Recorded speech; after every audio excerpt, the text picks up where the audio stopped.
Dal Vangelo secondo Matteo. Dopo che Giovanni fu arrestato, Gesù andò nella Galilea, proclamando il Vangelo di Dio e diceva: il tempo è compiuto e il regno di Dio è vicino, convertitevi e credete al Vangelo. Passando lungo il mare di Galilea, vide Simone e Andrea, fratello di Simone, mentre gettavano le reti in mare. Erano infatti pescatori. Gesù disse loro: venite dietro a me, vi farò diventare pescatori di uomini. E subito lasciarono le reti e lo seguirono.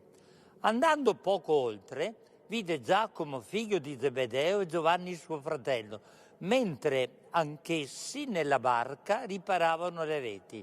E subito li chiamò. Ed essi lasciarono il loro padre Zebedeo nella barca con i garzoni e andarono dietro a lui. San Marco, che ha scritto questo Vangelo, conosce molto bene che la parola mare ha diversi significati. Ed è per questo che chiama mare il lago di Tiberiade, che è poco più piccolo del nostro lago Maggiore, perché vuole che il ministero di Gesù inizi lungo il mare di Galilea, per ricordarci, da un lato, che il Dio di Gesù non ha paura di recarsi là dove noi viviamo, dove consumiamo la nostra quotidianità e dove costruiamo le nostre relazioni, a volte nel segno dell'amore e altre volte nel segno della fatica, della sofferenza e del conflitto. Dall'altra parte, però, l'Evangelista non vuole che noi che abbiamo ascoltato questo Vangelo dimentichiamo che per gli ebrei il mare è anche simbolo del male. Questo male che avvolge la vita umana e che proprio come l'acqua affanna il respiro a chi ne è immerso fino a ucciderlo se non vengono i soccorsi, e questo rischia di annegarsi dentro. Quando diciamo, per esempio, nel nostro parlare comune, sono finito in un mare di guai, assumiamo la stessa immagine evocativa delle acque del mare per descriverle come causa di fatica, di pericolo e come liquido che ci mangia l'aria di cui abbiamo bisogno per respirare. Tutto questo nel Vangelo letto è detto con una sola parola: mare, che significa allora che il Signore Gesù ha deciso di abitare radicalmente la nostra storia e i luoghi in cui noi ogni giorno cerchiamo speranza, giustizia e libertà, ma anche ha un significato di contesto negativo che ci può fare del male fino a rubarci la vita e dal quale lui, Gesù, ci vuole liberare con l'aiuto di quanti sono disponibili a collaborare con lui. All'Evangelista basta questo vocabolo per dirci: guardate, siete amati da Dio. Lui vi raggiunge là dove vivete, ma lui è anche colui che allo stesso tempo vuole liberarci dalle acque negative del male, a patto che ognuno di noi prenda coscienza di questa presenza di Lui che cammina nel nostro quotidiano e che oggi, 2024, con il suo spirito continua ancora a passarci accanto, a chiamarci per nome, a lasciare le nostre reti e il nostro passato, e che ci dona la forza per diventare tra di noi fratelli di corresponsabilità gli uni verso gli altri. Ecco il fascino del Vangelo, aprirci gli occhi e le orecchie perché ognuno di noi si accorga che il Signore Gesù è qui con noi, che ci chiama per nome e che vuole portarci fuori da tutto ciò che è negativo nella nostra vita. Proviamo ad essere più concreti. Vi dico alcune cose per me importanti. Credo che lo sappiamo tutti e ne siamo consapevoli.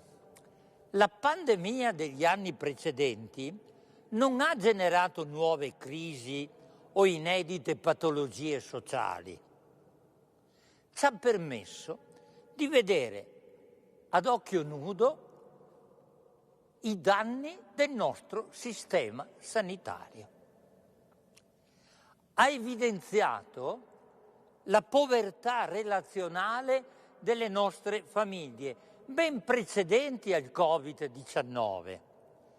Ci ha dimostrato che l'eccessivo benessere a cui ci siamo abbandonati ci ha di fatto resi soli, tutti, soli alla guida del nostro carrello della spesa, sempre pronti nei supermercati a cercare un corridoio nuovo per cercare qualche prodotto capace di saziare la nostra voglia di infinito, per ritrovarci poi, fatta la spesa e mangiato quelle robe, dopo ogni acquisto nuovamente soli, come adulti ma anche come genitori, sempre più disorientati nei confronti dei figli, sempre più fragili come educatori e sempre più complici con le fatiche dei nostri ragazzi, perché condividiamo e in qualche modo sembra che ci appartenga la stessa fragilità.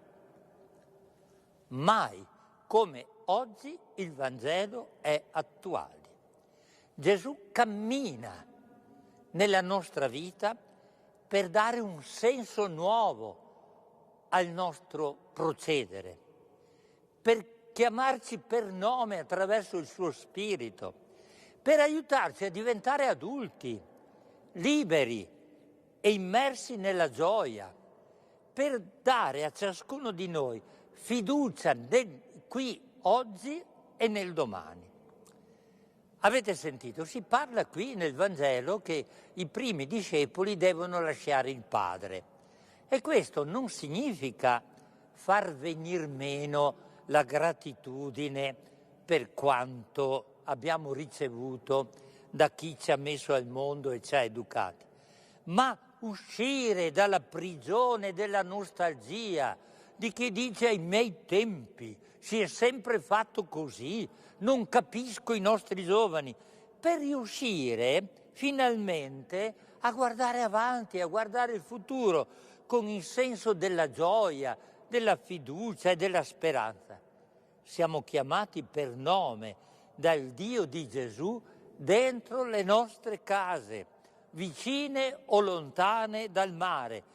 E la chiamata personale che Gesù ci rivolge non è mai solo individuale, ma è sempre un invito e una proposta anche ad andare insieme con qualcuno, che diventa il mio compagno di viaggio anche se non lo conosco.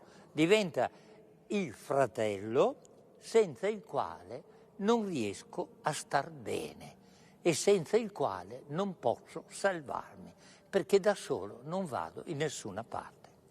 Una chiamata questa che ci libera dalla noia e dall'angoscia del dover pensare o occuparmi solo di me stesso, dell'egoismo, del rancore, che mi obbliga a convivere con l'odio anziché con la serenità di chi sa anche perdonare. Allora l'altro invito, lasciate il Padre, significa questo, ma l'altro invito è: diventate pescatori di uomini. Cosa vuol dire? Diventate collaboratori di Dio, per portare oltre le acque del male e della solitudine quanti condividono con noi questo travagliato inizio del terzo millennio.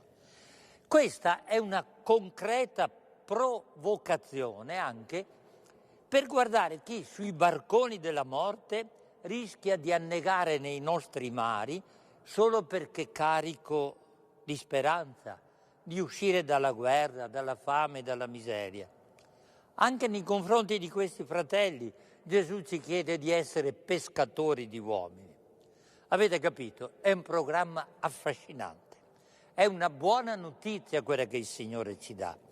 È un felice annuncio perché noi possiamo, grazie a Lui che cammina nella nostra vita, vivere sui sentieri della libertà.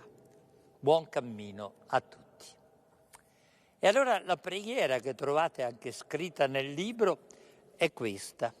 Caro Gesù, anche mio nonno ha lasciato il suo paese natale ed è emigrato in un'altra città per lavorare e mantenere la sua famiglia. Prima è andato in Germania, poi in Belgio e alla fine si è trasferito sempre per lavorare nel nord Italia. Anche tu, come lui, hai dovuto lasciare amici, parenti e il tuo paese per iniziare una vita nuova. E ti sei sistemato in una cittadina di mare, dove si vive di pesca, di commercio, di mercato e dove si fanno tutte le cose della vita quotidiana. Gesù, secondo me, tu hai scelto una cittadina di mare perché volevi diventare pescatore di uomini, per togliere tutti noi dalle acque della cattiveria e dell'egoismo. Gesù, posso chiederti di fare diventare anche me un pescatore di uomini? Ho sempre più voglia di stare con te e di aiutarti a fare cose belle e buone. Grazie Gesù.